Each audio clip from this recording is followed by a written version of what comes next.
পায়েস একদম রেডি হয়ে গেছে। এবার এটাকে আমরা একটা বাটিতে নামিয়ে ফেলব।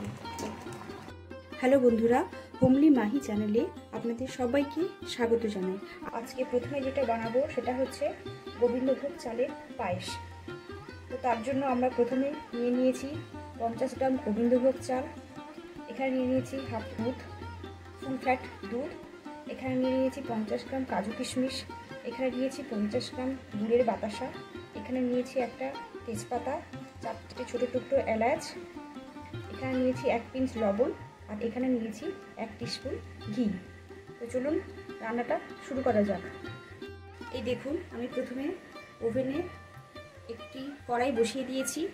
প্রথমে আমি এর মধ্যে দিয়ে দেবো দুধ।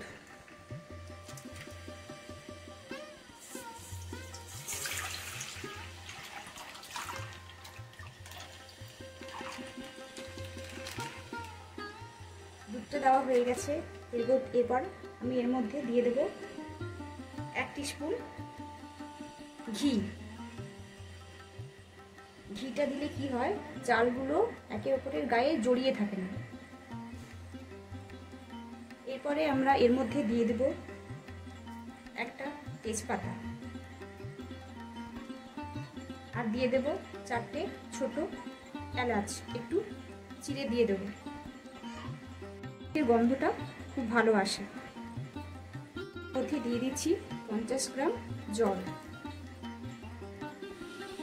এর মধ্যে অ্যাড করছি 1 টিস্পুন গুঁড়ো দুধ। এই দেখুন, দুধটা ফুটতে শুরু করেছে সবে। এবার আমরা এর মধ্যে দিয়ে দেব আগের থেকে ধুয়ে রাখা 50 গ্রাম চাল।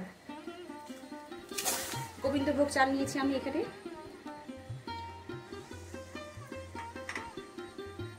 দিচ্ছি 1 পিঞ্চ লবণ। এবার আমরা গ্যাসের ফ্লেমটা লোতে রেখে আমরা চালটাকে খানিকক্ষণ সেদ্ধ হতে দেব। 5 মিনিট মতো সেদ্ধ হতে দেব।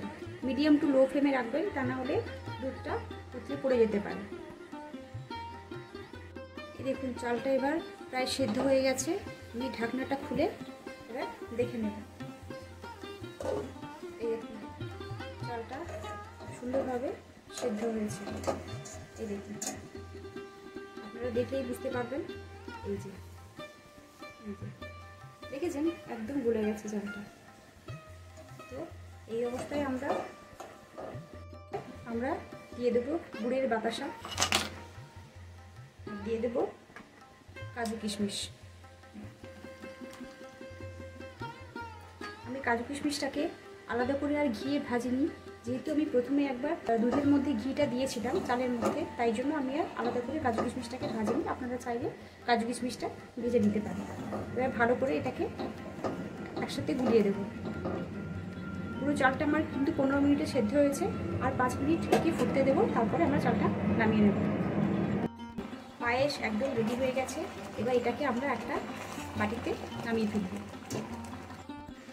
এই দেখুন, পায়েস আমাদের হয়ে গেছে। এবার এটা আমি ঠাকুরের কাছে নিবেদন করবো। উপরে একটা তুলসী পাত্র দিয়ে দিয়েছি। তো আজকে রেসিপিগুলো কেমন হয়েছে তোমরা সবাই কমেন্ট করে জানিও। আর পরবর্তী ভিডিওতে আসছি আবার নতুন রেসিপি নিয়ে।